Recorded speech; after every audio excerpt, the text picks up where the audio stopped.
Assalamualaikum warahmatullahi wabarakatuh. Saya Wida Yuliani, NPM 1911080418.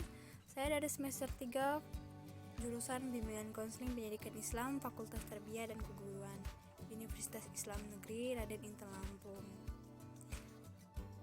Baiklah, saya di sini akan membahas studi lanjut ke perguruan tinggi. Oke, saya di sini akan membahas alasan mengapa pentingnya studi lanjut ke perguruan tinggi. Oke, di zaman sekarang atau di era globalisasi seperti ini, kuliah punya banyak dimensi sudut pandang. Namun setidaknya beberapa alasan berikut ini cukup mewakili mengapa kamu harus kuliah di zaman modern seperti ini. Oke, yang pertama, peluang karir yang lebih beragam. Peluang karir yang tersedia bagi para lulusan pendidikan tinggi jauh lebih luas dan banyak dibandingkan dengan para lulusan SMK. Pada umumnya, pilihan karir yang tersedia bagi para lulusan SMK hanya berkisar pada pekerjaan yang low skilled, di mana membutuhkan jerih payah yang cukup memakan waktu dan tenaga untuk menapaki jenjang karir yang lebih tinggi. Selain itu, pilihan karir bagi para lulusan SMK juga umumnya harus sesuai dengan program studi yang ia ambil saat sekolah dulu, seperti lulusan teknik komputer dan jaringan yang hanya dapat bekerja di perusahaan telekomunikasi atau yang terkait, dan lulusan teknik kendaraan ringan yang hanya dapat bekerja perusahaan otomotif atau yang terkait. Kemudian yang kedua yaitu persaingan ketat. Alasan pertama dan yang paling utama mengapa anak SMK harus tetap melanjutkan pendidikan ke jenjang yang lebih tinggi adalah untuk menghindari persaingan sangat ketat pada bursa tenaga kerja. Fakta menunjukkan ya sobat ya, mengapa label lulusan SMK tidak serta-merta dapat menjamin seseorang akan mudah mendapatkan pekerjaan. Menurut data yang dirilis oleh Badan Pusat Statistik atau BPS pada Agustus 2019, justru angka tingkat pengangguran terbuka atau TPT para lulusan SMK merupakan yang tertinggi di antara jenjang pendidikan lainnya. TPT lulusan SMK pada 2019 berada di angka 10,42%, sementara pada para lulusan D3 dan atau S1 berada jauh di bawahnya. Lulusan D3 mencatat angka 6% dan lulusan S1 sebesar 5,8%. Kemudian saya akan menjelaskan faktor yang mempengaruhi studi lanjut ke perguruan tinggi.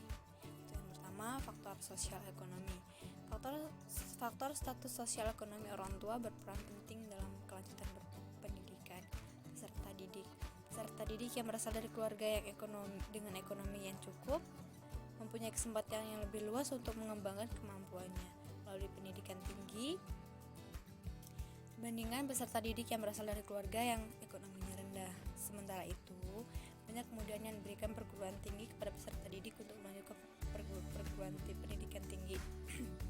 Di antaranya, kemudahan untuk mengakses informasi tentang perguruan tinggi, beragam beasiswa yang ditawarkan di perguruan tinggi, dan kesempatan untuk mendapatkan pekerjaan yang lebih baik setelah lulus dari perguruan tinggi.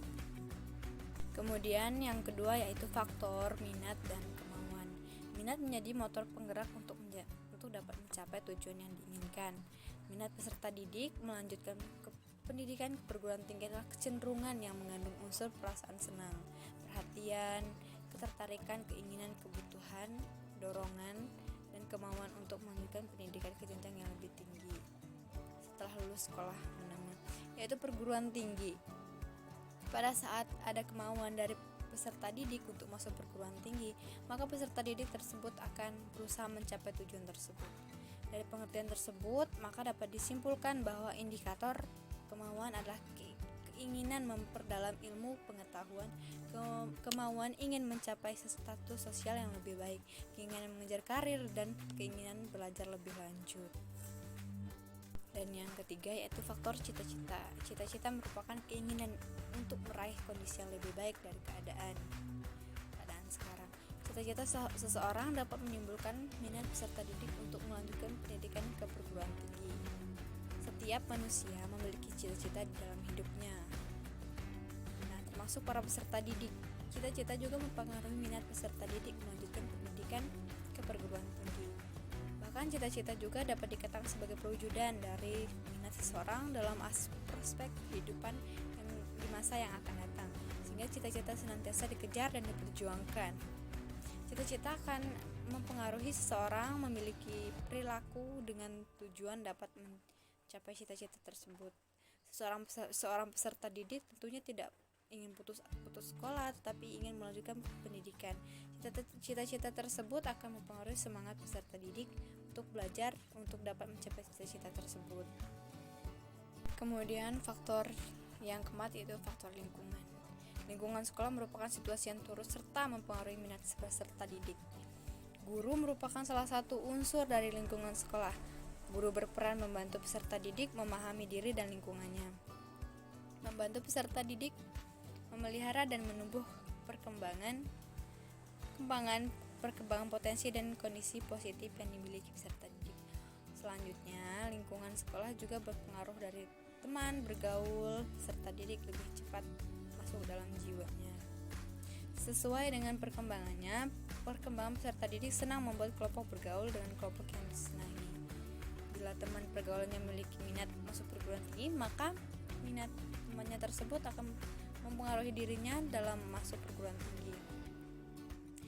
Peran alumni juga dapat mempengaruhi minat bagi peserta didik. Alumni merupakan contoh nyata bagaimanakah seorang peserta didik yang telah lulus dari sekolah. Dengan melihat para alumni, para peserta didik mendapatkan gambaran pengalaman tentang apa yang harus mereka lakukan setelah lulus dari sekolah mereka. Keluarga merupakan media pembelajaran dalam kehidupan sehari-hari. Seseorang akan selalu berinteraksi dengan lingkungan. Lingkungan tersebut dapat berupa lingkungan keluarga, masyarakat, maupun sekolah. Pengalaman yang diperoleh oleh individu, baik yang dilihat, didengar, maupun dialami, seringkali akan ditiru oleh individu dalam bertingkah laku. Keluarga adalah kelompok sosial kecil yang umumnya terdiri dari ayah, ibu, anak yang mempunyai hubungan sosial relatif tetap dan didasarkan atas ikatan darah, perkawinan dan atau adopsi. Keluarga adalah unit terkecil dari masyarakat yang terdiri atas kepala keluarga dan beberapa orang yang terkumpul dan tinggal di suatu tempat di bawah suatu atap dalam keadaan saling tergantungan. Faktor lingkungan, keluarga yang mempengaruhi minat peserta didik melanjutkan pendidikan tinggi adalah pendidikan orang tua, ekonomi orang tua, dan saudara. Kemudian selanjutnya yaitu strategi sukses studi lanjut ke perguruan tinggi.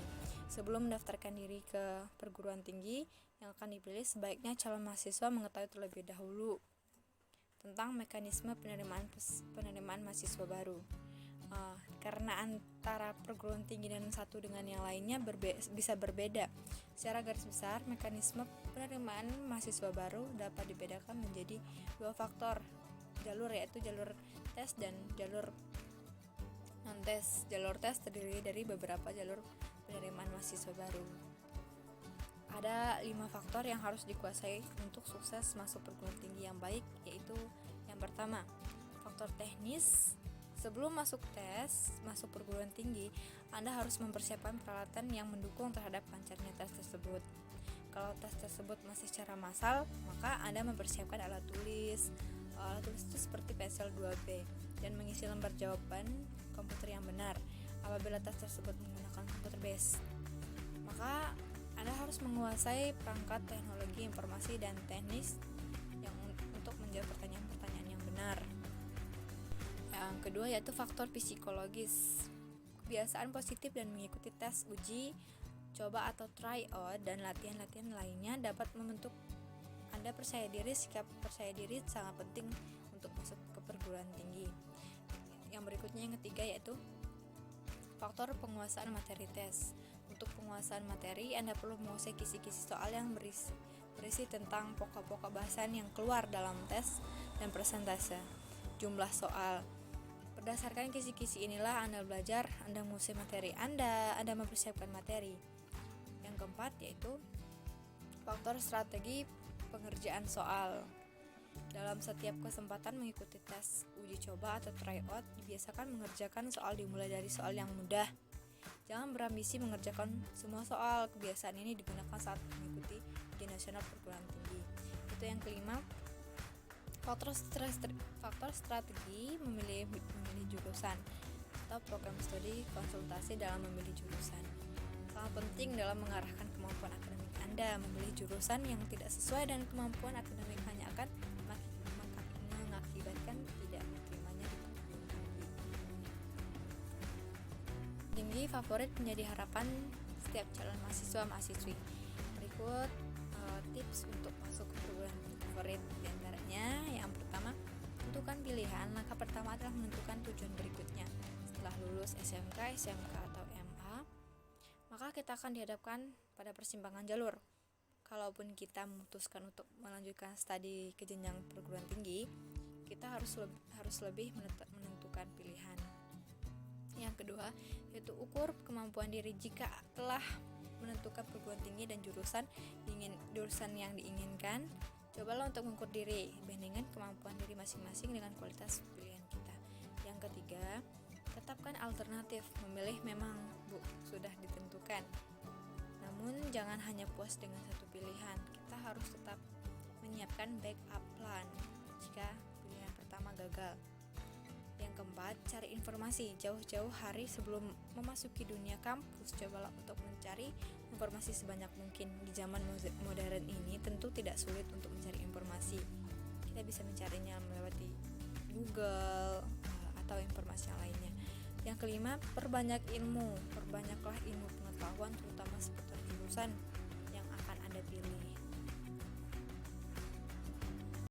Terima kasih. Wassalamualaikum warahmatullahi wabarakatuh.